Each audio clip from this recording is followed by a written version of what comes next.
Hello there, SafeHouse family.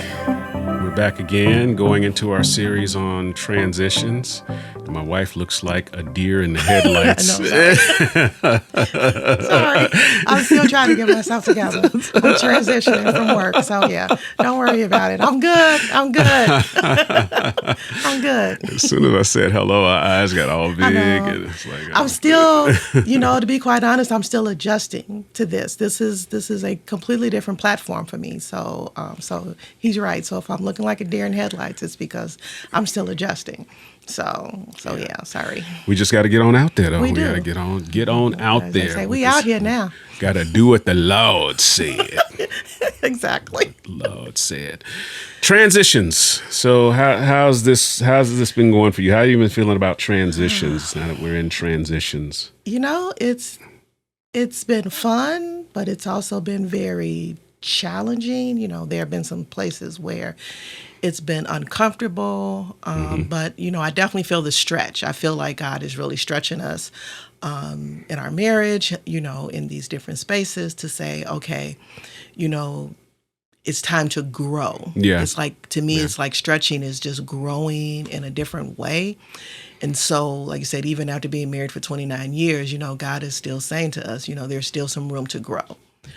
So, like I said, I'm still adjusting to the transition, but like I said, I'm encouraged because I know God is still saying, I have a purpose for you. And in part of that purpose, it's growing. So I'm excited about that. Yeah. Yeah. I know for me, just this week has just been a lot of just revelation, a lot of insight, and a lot of different points of view about transitions and transitional spaces and being open, to learning and all those things. So it's been really good in terms of just being able to step back and look at things with a different lens, and then just allowing God to talk to you about stuff, right? It's just, when you're going through life and you see an example of something and God says, this is exactly what I mean when I'm talking to you about this topic, or, so it's been very revelatory for me. I said, I think the word I used earlier this week was perspective. God has really been giving me a different perspective, so which kind of goes to what you said about a different lens. Yeah. And that's been very helpful for me. That's been helping to ease my anxiety about what's going on. So yeah. Yeah. So leave in the comments and down below, just let us know how you're doing with transitions, and let us know if any of the stuff we're putting out here is blessing you, right? We really want to make sure that what we're doing is having an impact, that we're being relevant, that we're being concise and clear. Sometimes I can get a little chatty, so if my points don't make sense, I said, Andre, I watched the video, but I didn't know what you meant by that. Let me know in the comments, and I will do my best to tighten it up, because we're in transition, and it takes your input and feedback to help me change my behavior. So we're going to get a little bit into just some of our thoughts about transitions for this first sort of session, right? We're going to talk a little bit, have some conversation. Once again, share with us comments below. We'll definitely respond in the comments. But we talked a little bit, I know it hit you last week, transitional spaces, right? The transitional spaces. That topic kind of hit you, right? The vulnerability, that one really hit me, because once again, I'm like, it's so funny because I'm always busy being transparent. But like you said, the vulnerability of it really kind of took me in a whole different direction, because I realized that, like I said, being honest about the vulnerability and how it was really making me feel about all the different changes that we're going through. So I didn't say this on the video, but we were talking last week, and I said how I was so emotional. I said, because I still am not used to not seeing any cars in the front of the house. Yeah. We went from 3 cars to no cars. And so even though, I know I got to be a big girl and be like, okay, this is the way it is, I also had to acknowledge that I was feeling a certain kind of way about it. Now, once again, our kids will be home in a couple of weeks for the holiday, which I am very excited about, and we'll have 2 cars out in front again, But once again, now I got to get used to, again, that those cars will be leaving again. Right, And so it made me realize that, man, you know what, I really do miss the kids. Yeah. I miss I miss that part of our lives. Yeah. I'll say that part, even though, like I said, I know we have to move on to different parts of our lives, but I miss that part of our lives. Yeah, you kind of mourn that, right? It's kind of Yeah. like when you stopped assembling toys on Christmas Eve, right? Yeah. There's kind of a mourning period when you're transitioning from young kids and the magic of Christmas to just like, hey, get me the gift card, get me the cash. Right. Right. I got something else to do on Christmas. Right. So that kind of transitions you from sort of like little kids looking at Christmas as a magical time to it's just another holiday, right? It's a holiday. We celebrate the birth of Christ, but once again, they develop their own lives. They go to their own parties and get-togethers and all those things versus, Christmas just used to be exclusive family time. Right. That is true. So, like I said, that's where we are, in these different transitional spaces. And like I said, trying to figure out how to plan for that.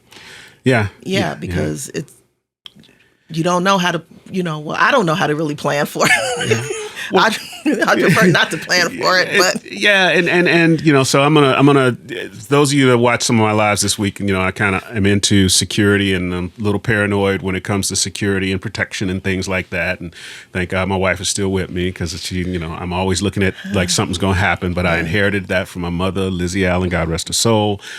She always had her head on a swivel and one eye open, and so she passed that gift along to me. And so he said, "Thank God my wife is still with me because he knows that my head is never on a swivel. If I would probably lose my head because I'm not really paying attention to that kind of stuff. So he's probably saying, well, thank God that she's still with me because she doesn't pay attention to that. God's grace is available. Hey, God extends his grace to children and fools. So I'd like to think you're one of God's children. Thank you, right? Honey.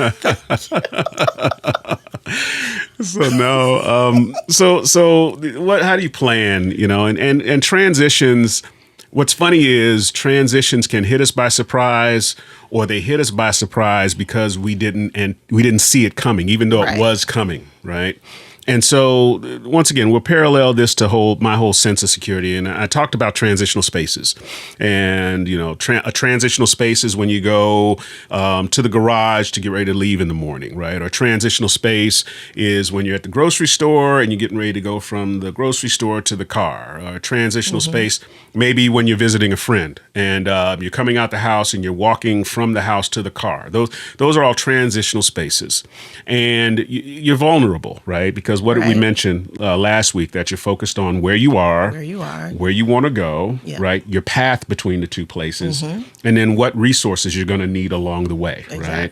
So it's kind of those four things, not all in the same degree, but you kind of, those four things are on your mind. Right. And you compound that in 2023 with being on my phone with my friends, sending a text back and forth, thinking about what I got to do tomorrow.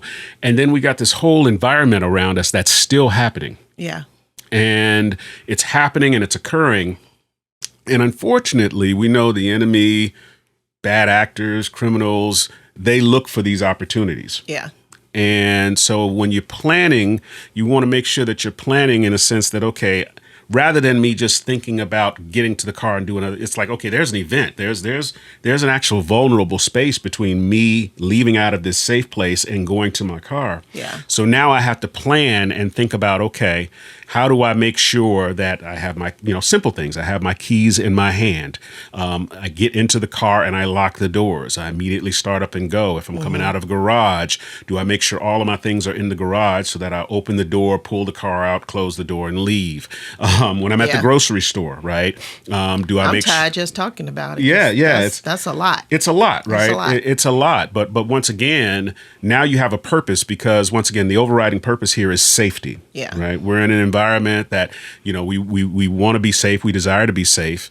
And that safety requires that we develop that situational awareness, because we realize things can happen. Now, when I walk out of the grocery store, I have my keys in my hand. I have, whatever whatever, my bag or shoulder bag or whatever ready. It's close to me. I'm looking by the car and I'm making sure there's not a molester van Right. parked there, or some people hovering around it. I have situational awareness now about my environment.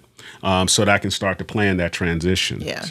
So that's what it looks like in security place. So And so we were talking about what does that look like in marriage. yeah. And so we were talking about like when we first got married. Yeah. Were we planning with God's purpose or were we planning an event? Yeah. And so we were talking about how when we planned to get married, I don't know if we really talked about God's purpose in when we were getting ready to get married. I know I spent a lot of time planning for the actual event of the wedding, but didn't really talk about a lot of planning on marriage and what that looked like. Right. More planning was spent on those couple of hours that we spend feeding people and dancing and taking pictures. Exactly. Versus building this life together. What is it going to look like to combine households, finances? What are we going to be doing? What's the purpose of our relationship? All those things. Right. Yeah. We didn't ask ourselves those questions. We just kind of fumbled our way through it. As things happened, we had to make adjustments. We had to, change our behavior, things like that. But we definitely did not plan out our lives saying, okay, God, what do you want us to do and how do you want us to do it? As we got older, I think we started to begin to ask ourselves those questions.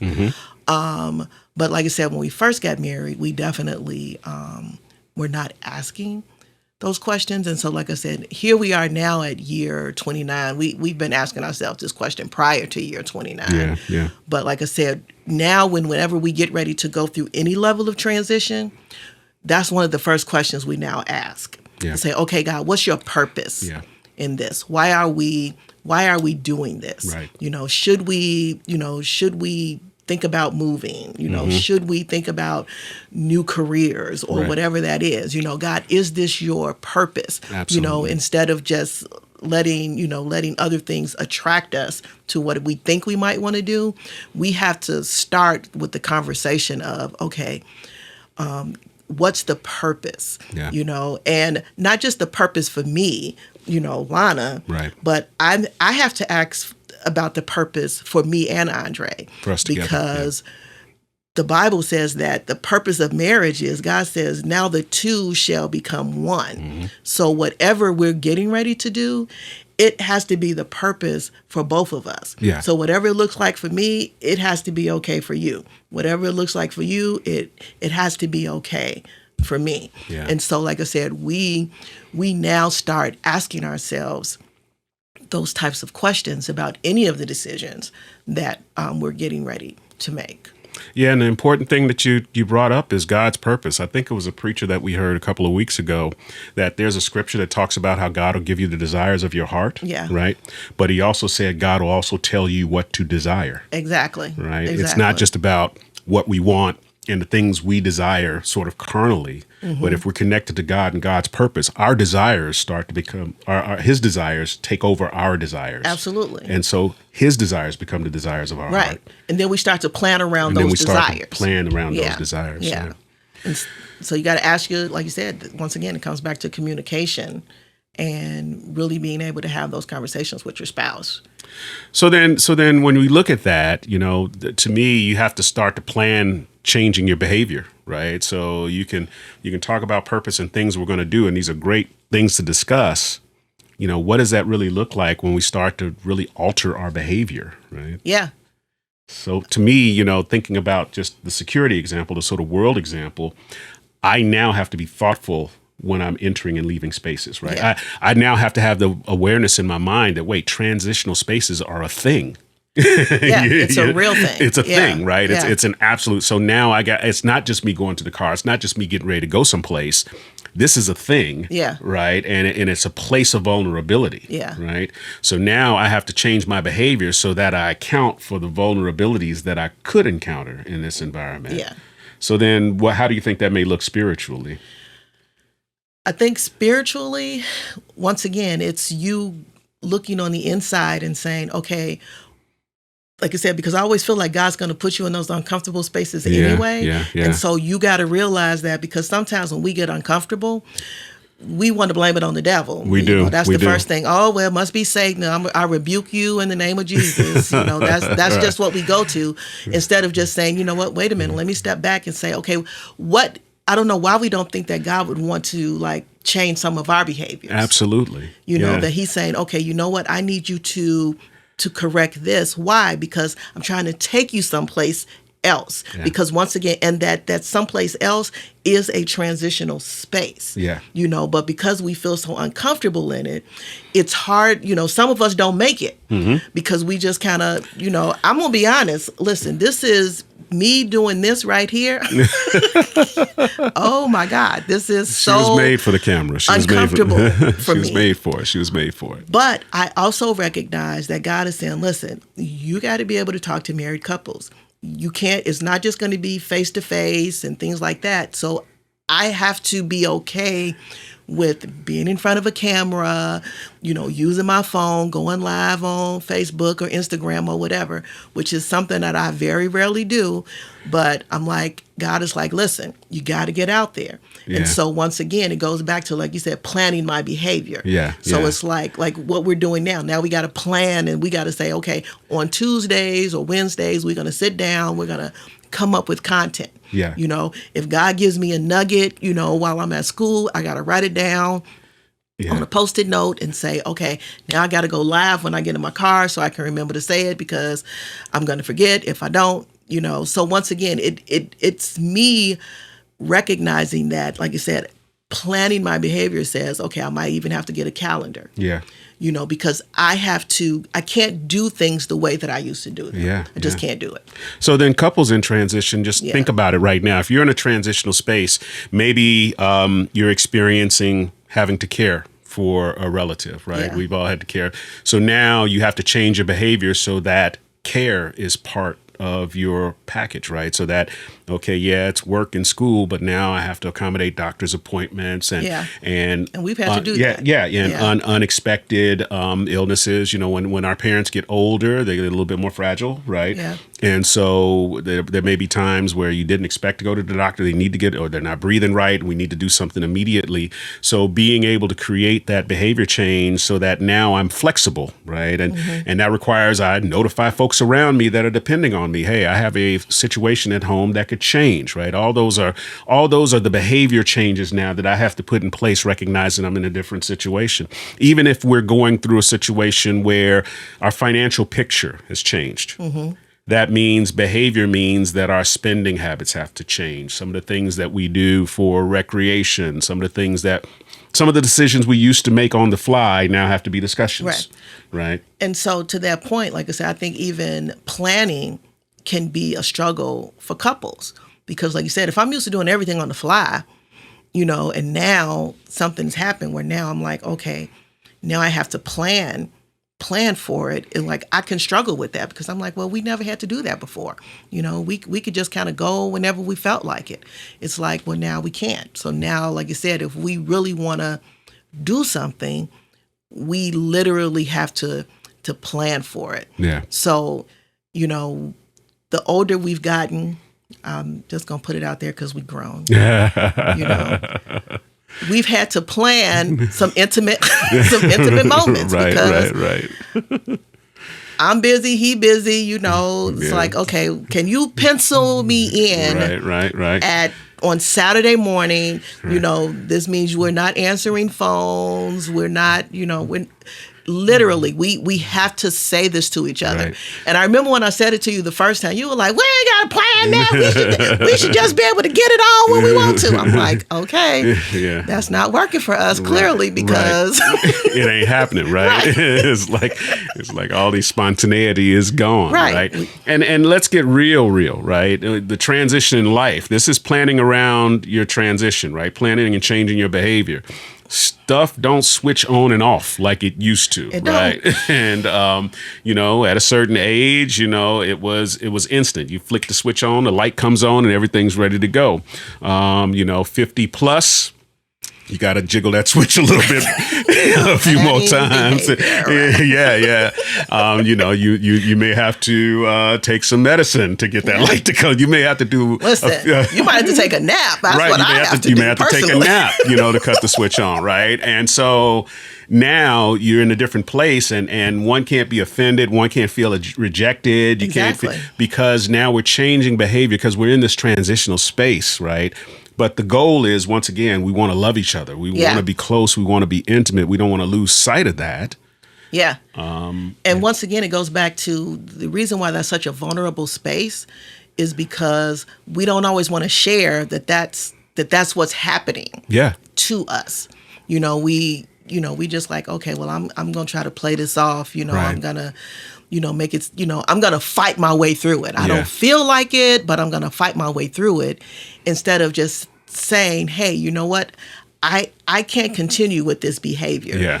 We really do need to figure something else out. And so that vulnerability is, to me, the honesty. Yeah. And being willing to say, yes, you know what? This might be a hard conversation, but we need to have this conversation because it's not working for me anymore. Yeah.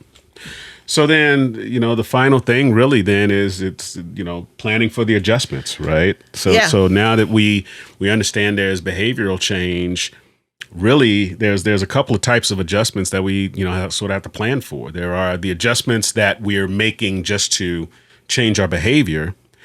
And then we have to expect the unexpected. Yeah. Right. Which I hate. Just putting it out there. So we're all of the Christian faith. We're all of the belief system of faith, and we all believe, confess Jesus as our Savior.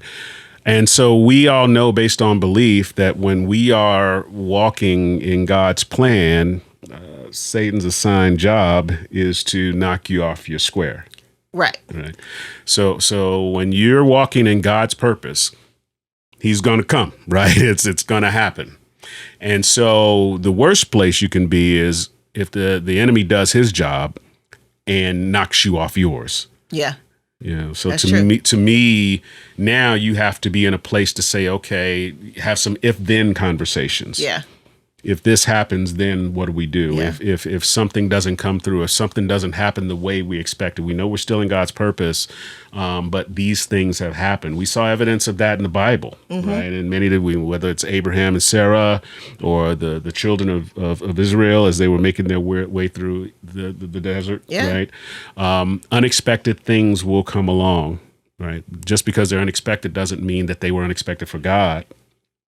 And then what is our response to something unexpected? And sometimes it's not even, like I said, once again, for me, it's not always just the devil because, like I said, we're so quick to blame everything on the devil. That's true, yeah.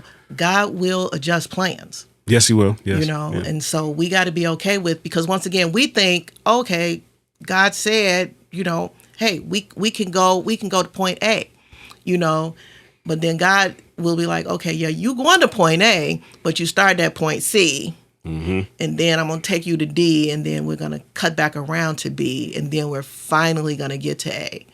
And so once again, now that can throw us off. Yeah. Because like I said, in our minds, we're like, hey, I done got a prophetic word. I'm ready to go. He said, I'm going, we going to have 5 businesses, and you just be like. And it's going to happen right now. Right. Well, see, that could be a sermon all by itself. What if the adjustment is not really the adjustment, right? Because, God's like, no, I said you were going to be a millionaire 20 years from now. He did, yeah. 20 years from now. 20 years from now. Right? But he left out that part. He didn't say 20 years from now. And, right. You ready to go walk in your millions tomorrow. Right. Or God says you're going to be a pastor 10 years from now. Right. And guess what? Now you're frustrated. Now you're frustrated. In that transitional space. Like you said, when you talked about Sarah and Abraham, when they were Abram and Sarai. Yeah. That was that transition space where they got frustrated. And I say all the time, listen, you got to be real frustrated when you tell your husband, go marry somebody else and sleep with her so that she can have your baby. That's a whole problem. It's not going to happen. Honey. Right. That's a whole problem. But it shows the level of frustration you get to when you're in that transitional space, because the transitional space is I haven't made it yet. I haven't fully gotten to the full change yet. Yeah. And I don't even see how I'm going to Right, get there. exactly. At this point, Yeah. I don't see how I'm going to get there. So I'm going to resort to my own understanding to try to push this thing along. Exactly. And Sarah's plan for adjustment didn't work. No. Because then it got Ishmael Right. and then it got, so you got to be, once again, you got to go back to me, you always got to go back to the beginning. What are we planning for God's purpose? Right. Before I start really adjusting things, it all still has to go back to God's purpose. Strong stuff. Yeah. It's a strong thing. Yeah. It's a big pill to swallow. It is a big pill to It's a big swallow. pill to swallow. So, well, really, that's what's on our minds today, just digging a little bit into transitions. So hopefully some of our thoughts will inspire you. Once again, in the comments, Encourage either, you. hopefully encourages you through the comments or direct messages to us. Send us your thought about transition. Ask yourself, are we planning in God's purpose? Are we planning our behavior and changes in our behavior? And in our plan, do we account for potential adjustments? Yeah. Right? Are we flexible to adjustments? Right. I think a wise man once said that those that are inflexible will always be bent out of shape. I think that's me sometimes. I think that's all of us, my right? God. Right. There's comfort and familiarity. Yeah, there is. And that's my safe place, familiarity. Repeatability and familiarity. Yeah. So with that, once again, reach out to us. You can find us on Instagram and Safe in the House, Facebook, Safe in the House. We'll be coming with more content. Next time we come to you, we're actually going to have some guests on the call, and we're going to have a discussion about what it looks like when you're in transition and a big adjustment has to be made. Yeah, a really big adjustment. A really big adjustment. Yeah. And the beautiful thing about this story, we don't want to give it all away, is that this couple is a testament to what it's like to overcome and still walk through and be faithful while enduring challenges, right? Because the challenge isn't over yet, right? It's not completely over yet, right? But the faith is strong. Yeah. And so we think you'll be blessed by it. We know we're blessed by them in our lives. Absolutely. And then we'll also have other great couples, great kingdom couples, great kingdom people on here as well. If you're interested in participating in as being a guest speaker on one of our Safe House, definitely reach out to us in the comments below. Send us your information, and we'll feature you. We'll have you on the screen with us. Yeah. But I think that's all we have. Yeah, that's all we have for today. Yeah, so good. We hope you enjoy the episode. And what's our tagline? We are relentless. All right. Peace. I'm not saying peace again. I'm sorry. We love you guys. I can't adjust to that. I'm sorry.